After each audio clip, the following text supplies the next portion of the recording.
Recently, we spent time in Abu Dhabi, UAE, at ADFW, which stands for Abu Dhabi Finance Week. While we were there, we met some of the biggest leaders in the finance world that had ties back to the crypto space. They shared their insights on the evolving areas of finance, the MENA region, which stands for Middle Eastern and North Africa, and where Web3 is headed in 2024. We'll jump into a quick conversation we had with Kevin O'Leary, aka Mr. Wonderful, and his takes on the MENA region, M2 crypto exchange, and the future of crypto. Then we'll discuss how Binance is navigating its most recent news with the SEC, their NFT strategy, and why 120 million users is still a small number. Next, we'll get a firsthand perspective from the eToro leader on how their trader ecosystem is booming with crypto helping to lead the way. Lastly, we'll talk to the CEO of an investment firm that has 16 years worth of experience in investing in the MENA region and the industries he believes are the most vulnerable to technological disruption in the coming years. Step away from your PCs and dive headfirst into the edge of innovation. We're your player two, and this is the Edge of NFT. Press start. Welcome to the Edge of NFT, the podcast that brings you the top 1% of Web3 today and what will stand the test of time. We explore the nuts and bolts of the business side and also the human element of how Web3 is changing the way we interact with the things we love.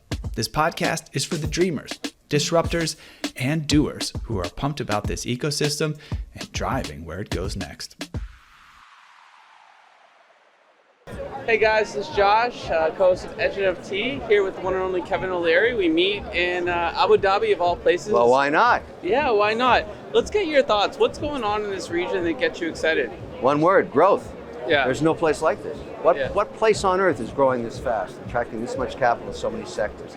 If you don't know about this, you're crazy. Yeah. I mean, this is why so many people are here. This is, for me, number one in the new digital economy, digital payment systems, and also number one in AI investment. Yeah. Because they have real commercialized use coming out of here. So I'm very interested in that. Cool, and you are supporting M2, which I went to the launch party yesterday. Yeah. Amazing what they're doing here. Are What got you excited about that? Are they lucky or what in their timing? Yeah. I mean, perfect time to launch. I just spoke to the CEO yesterday. Yeah, I mean, Stefan. I mean, when I met him first, I said, "How are you going to get market share from FTX and Binance when they have problem solved? They both went to zero on their own. Yeah. Like that's absolutely incredible. And then the only thing left is him."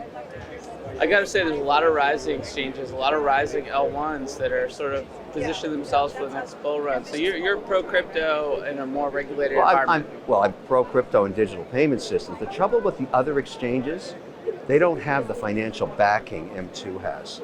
M2 is backed by massive financial institutions with 100%. Unlimited collateral. Unlimited collateral, but also the compliance platform that lets me invest without the risk I had in the aforementioned names earlier, right?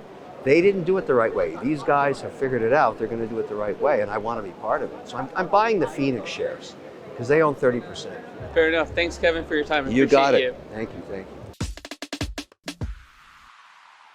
Hi everyone, Josh Krieger here, co-host of Edge of NFT. I am live in Abu Dhabi at the Abu Dhabi Finance Week 2023, and it's been an eventful few days. We're all tired. There's been a lot of fun events, including yours. And I'm here with Alex Shahadi, who's the Executive Director, General Manager of Dubai for Binance UAE. It's a pleasure to meet you and get to know you over the past few days and what you guys are up to in the region. For our audience at home, just a little bit about Alex's background. He has 20 years of experience in finance, including 12 years dedicated to operations and trading, which has been focused in digital assets since 2016. He's really passionate about the space, obviously, and has built a career based on high-tech organization leadership worldwide, strategy, innovation, team development, and at Finance, he's overseeing cryptocurrency ecosystem expansion, including Web3 and the metaverse. So, about it? Yeah. Well, obviously, I think it's important for us to start the conversation with the recent news, and there's been a resolution, so to speak, with Binance and its relationship with the U.S. government, SEC. I'm really curious, like, what now? What does that road forward look like? Now we have certainty, we can plan for the future. So with certainty, it's easier to back businesses. And Richard is taking the helm. He's a fantastic leader, and he's the right guy to lead business with great exchange experience, great regulatory experience, and crypto experience. So the perfect candidate to lead us forward. And we're looking forward to driving adoption and building Web3 economy. Yeah, Binance has been a sort of leader in the technological advancement of the industry through a lot of different avenues, right? And I guess now that the coast is clear, you all can sort of, launch all these exciting projects that you've been working on. In particular, since, we are the edge of NFT, I am curious strategically, what's that roadmap look like? Because, I think we've gone from a place of NFTs being a shiny object. Everyone enjoyed trying new things, experimenting. How do you see NFTs strategically fitting into sort of the broader adoption economy, and how is Binance looking at NFTs from sort of a use case perspective, infrastructure perspective? Okay, so the use cases for NFTs are being explored. As you said before, it was just a shiny object. We didn't really understand how to utilize it. And so you're seeing non-fungible real-world assets as NFTs, that's a like-for-like use case. And then we're seeing engagement with clients as another great use case. Nike are really engaging with their community with NFT drops, tagging real-world sneakers with NFTs, and it's really helping drive their customer satisfaction. We're a customer-focused company as well, so we're also looking at ways to engage. Reward consumer behavior. Yeah, reward consumer behavior, be able to airdrop things to clients, being able to notify people. So we've also got a Web3 wallet which starts to interact with the economy. And so, with the engagement, digital identity, which people are using avatars as well, we see a bright future ahead to this product. We're an innovative company. We love to innovate. And so whatever's establishing themselves, we'll be there. Cool. And there's a lot of sort of interesting NFT sort of traditional token economies coming up, right? And I'm sure with listing opportunities and whatnot, any particular projects that sort of touch on the NFT world that have recently sort of been listed by Binance, or that you guys have announced? I don't think we've done anything too drastic of late. But it's at the moment the leaders are traditional businesses that are exploring. I think all traditional businesses prefer the narrative of Web3.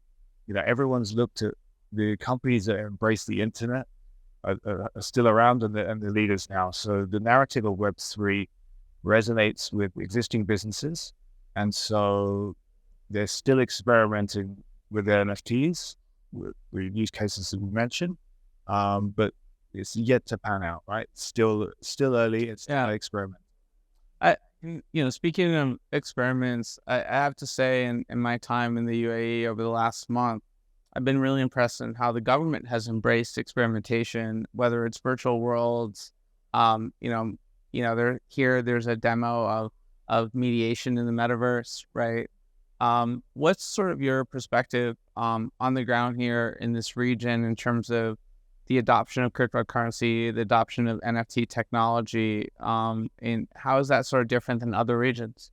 There's a specific drive from this country in all the Emirates to diversify away from fossil fuels and build the new emerging economies.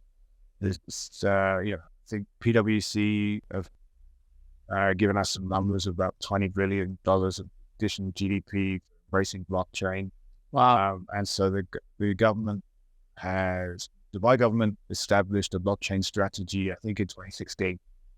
So they've really been moving at that so these years into blockchain. And they've given the certainty to businesses to attract them. So they've attracted companies like Binance to the region, and we've seen all the other companies that are here, they've been attracted to the region. So there's, and then you get the network effect of everyone being here, sharing ideas, and really, really developing blockchain and Web3.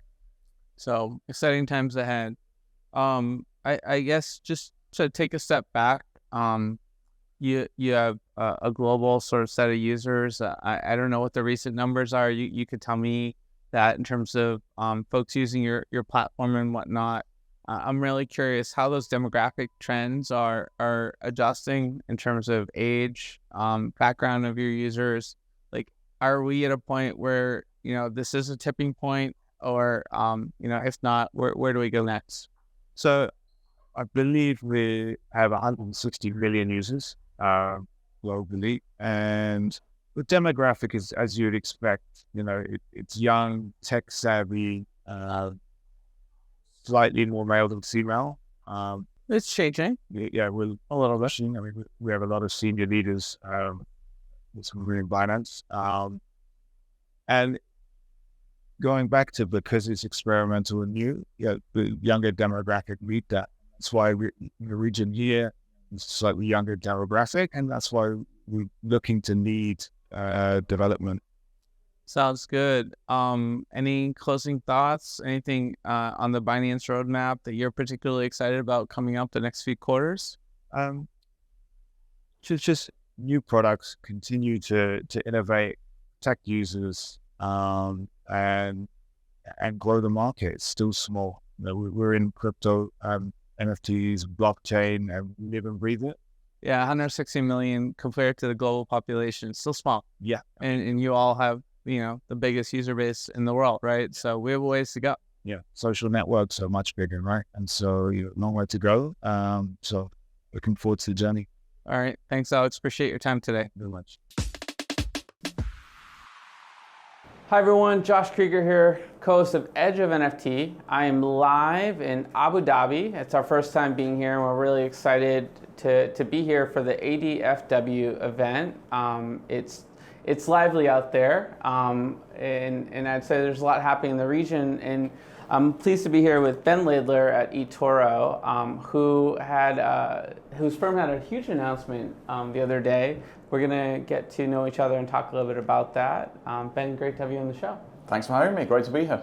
So just a little bit of background for you folks at home about Ben's background. He's the eToro global market strategist. He has 25 years of global investment research experience, including roles at a number of different places, including HSBC in New York, also at JP Morgan.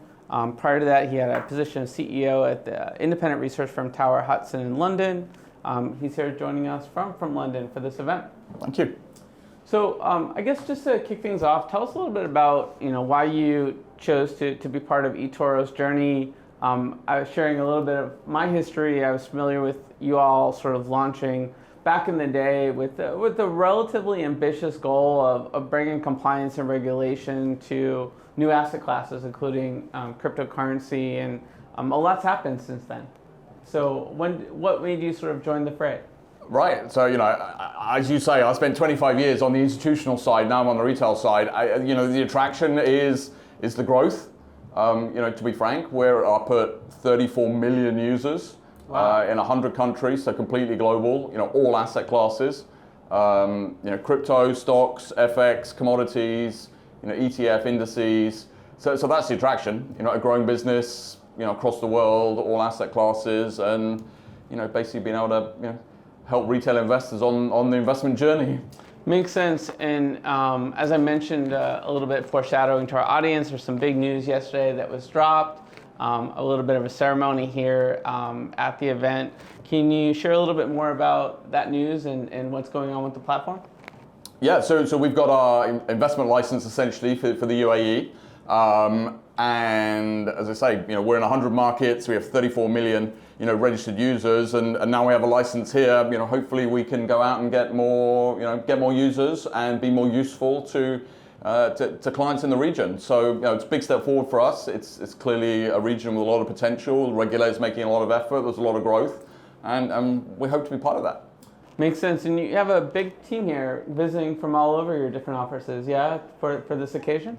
It's pretty huge. For those of you that can't see, we have like a massive booth outside full of, not only eToro people, but also a lot of people from our popular investor program, which, I've met some of them and they're really excited too. Yeah, I mean, not to go off script too much, but, one of the unique products that we have is you can go onto the platform, you can find an investor on the platform that you like, that has an interesting strategy, that has a good track record, and you can copy them. Yeah, I met someone I might copy actually, one of your investors I met yesterday. Well, there we go, we brainwashed you already. So yeah, and you basically follow them for the investment journey. You copy exactly what they do at the same time, same price, except, so it's pretty novel, it's fairly unique to us, and we have a lot of them here. Makes sense. It's a good way to sort of dive in without sort of having to learn everything from scratch, exactly right? it. And it really does democratize investment opportunities. And so doing that for this region, of course, is going to attract a lot of busy folks that want to get involved on a retail side. So makes sense. What's your sort of general perspective on the economic development happening in this region? Obviously, this event is a good indication of the vitality of the region.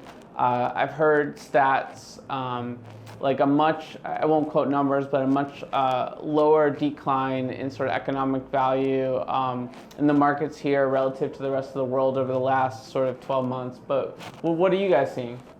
So I think that's right. I think the region had a good slowdown, right? The global economy is slowing. Middle East has slowed less.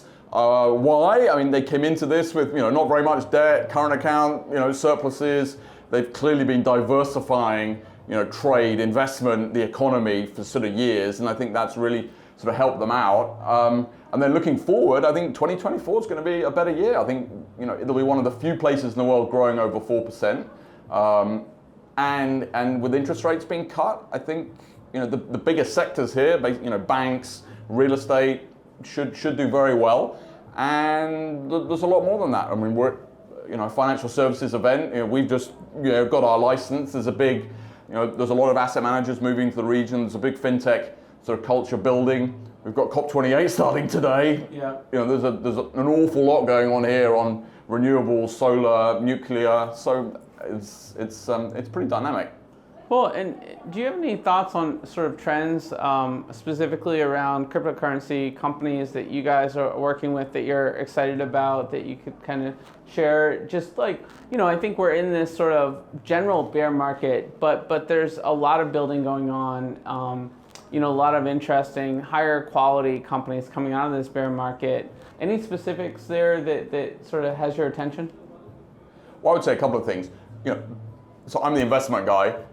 By far the best performing asset class in the world this year was cryptocurrency, which I think has been a huge reminder. That is a big deal when you're talking about like people talking about how that market and potential is suffering. I mean that those are big numbers. I mean crypto winter last year has become 120% rally this year, which is twice what you made in sort of big tech. So I think that's refocused people's attention a little bit. I was in one of the presentations here earlier with Jenny Johnson, who's the CEO of Franklin Templeton, which is one of the biggest asset managers in the world. She spends 30% of her time dealing with tech disruption, and that really sort of caught my ear. That's a lot of time, and she's spending it because she's afraid we have more tech disruption going on now, whether it's blockchain, whether it's AI, whatever it may be, than I think we've ever seen. And that's forcing people like this to sort of pay attention, dedicate the time, and I think that's sort of symptomatic of sort of how exciting a lot of these trends are right now.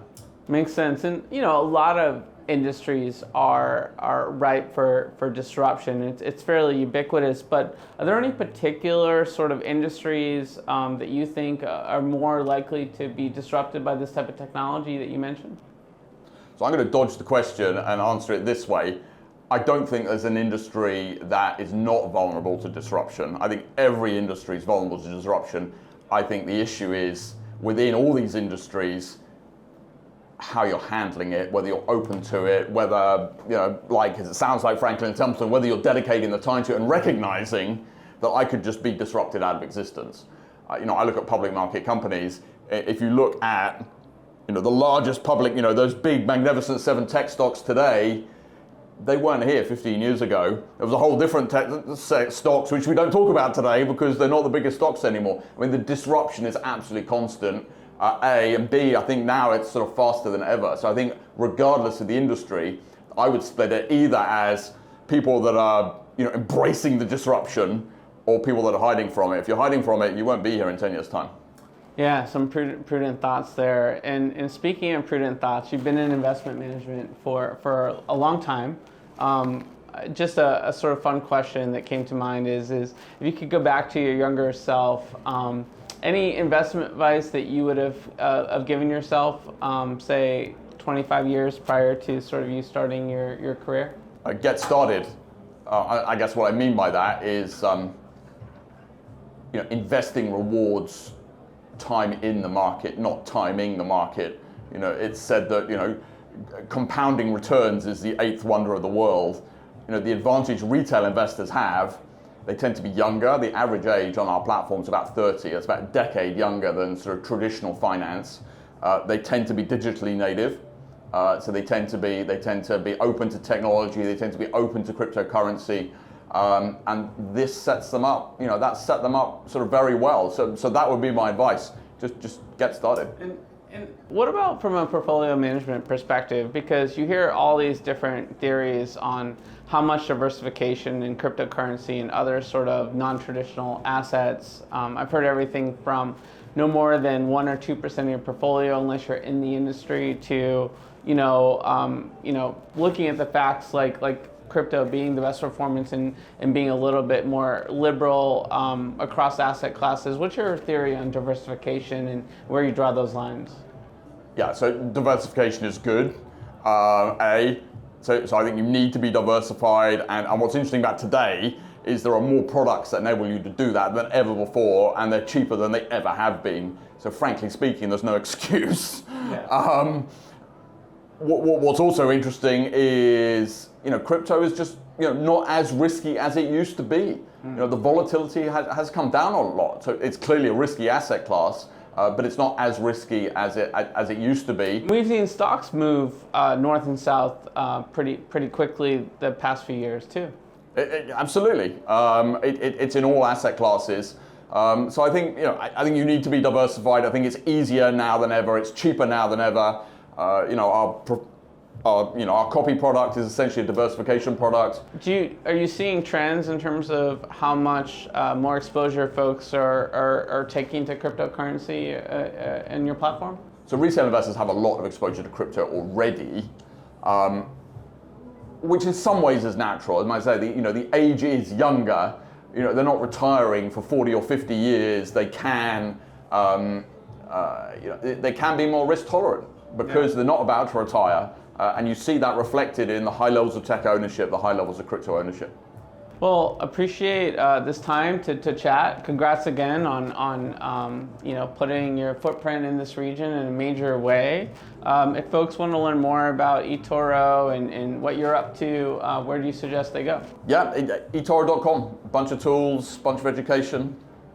Cool. Thanks a lot, Ben. Appreciate your time. Thank you.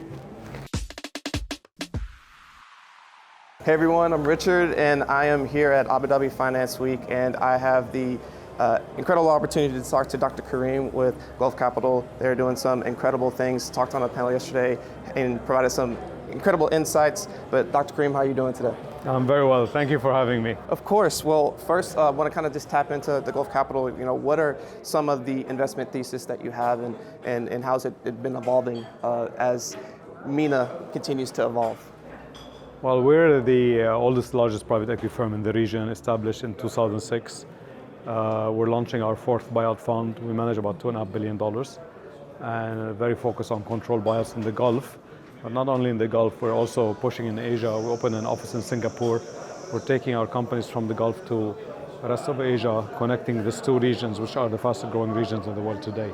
So we're becoming more and more of a pan-Asian investor as well. That's amazing. And earlier this year, we got the opportunity to go to South Korea and to Singapore, and even being here, just seeing the excitement around the opportunity to invest in a lot of emerging markets and seeing things adjust post-pandemic. How have you seen that adjustment kind of pan out, and where do you see things going as we head into 2024? I think the growth in the region is phenomenal, especially post-pandemic. It's really impressive. You saw Saudi Arabia grow at 8.7% last year, Abu Dhabi at 9%. The momentum is phenomenal, and we're feeling it in our portfolio companies. Most of our companies hit record profitability this year, where they're growing annually profit at 17% CAGR the last 5 years. And we're very impressed with the growth and momentum. This region is really taking off. You saw in Saudi yesterday announced Riyadh Expo, right after the World Cup 2034 win. Expo's coming, with tomorrow COP28 is starting. We have Abu Dhabi Finance Week. You can feel this is a region on the move, going places. Yeah, a lot of excitement, and it's cool to see so many different events happening as well, having a lot more reasons for people internationally wanting to come to this region and explore. So throughout your portfolio, you have all kinds of different things that you've been looking at. What are some of the different sectors that's been really grabbing your attention? So today we're focused on 5 priority sectors, which are themes for Fund 3 and Fund 4, namely tech and fintech, healthcare, business services, consumer, and sustainability. Sustainability, we investors in water, clean water, food security, and energy transition. So these are all very exciting sectors growing double digit. Yeah, and I think we'll continue to go. We are big fintech people, and love to see how things are continue to evolve. But kind of as we wrap up here, I always like to ask a fun question. And with all the information that you have, if you could give a piece of wisdom to yourself when you were first starting your financial journey, what would you tell yourself? That's interesting. One thing we've learned, the more we travel and the more global our companies are, the more valuable they are, and you reduce single country risk. So big is beautiful. I wouldn't do a deal where I put all my eggs in one basket in one country. Today people are surprised. Gulf Capital portfolio companies operate in 65 countries around the world. We build global leaders from this region, and we want to back management that travel well and that can internationalize our companies. And often the first destination is we look to Asia to expand there. So building global platforms, traveling well is important, I think. I think that's a great takeaway, and I think I'm even learning that in my journey as I get to explore more of the world and seeing what's out there to keep diversification. So for all those who are listening, what are ways that they can go learn more about Gulf Capital and find ways to get involved? Well, we have our website, gulfcapital.com. We're on LinkedIn, and we talk about our investment strategy, our portfolio companies, our priority sectors, so they can learn about us there. Excellent. Well, appreciate your time today, Dr. Kareem, and everyone make sure to go check them out. Thank you for having me. All right. Take care. The views and opinions expressed on Edge of NFT reflect solely those views and opinions of the show hosts and its guests. Please make sure to do your own research. Our show is not financial advice. You understand that you are using any and all information available on or through this podcast at your own risk. Whenever making financial decisions, we recommend doing your own research and talking to your accountant for financial advice. From time to time, we may feature sponsored content on the show for which we receive value, and we may share links for which we receive a commission if you make a purchase through one of those links. Refer to our website, www.edgeofnft.com, for our full disclaimer, terms and conditions, and privacy policy.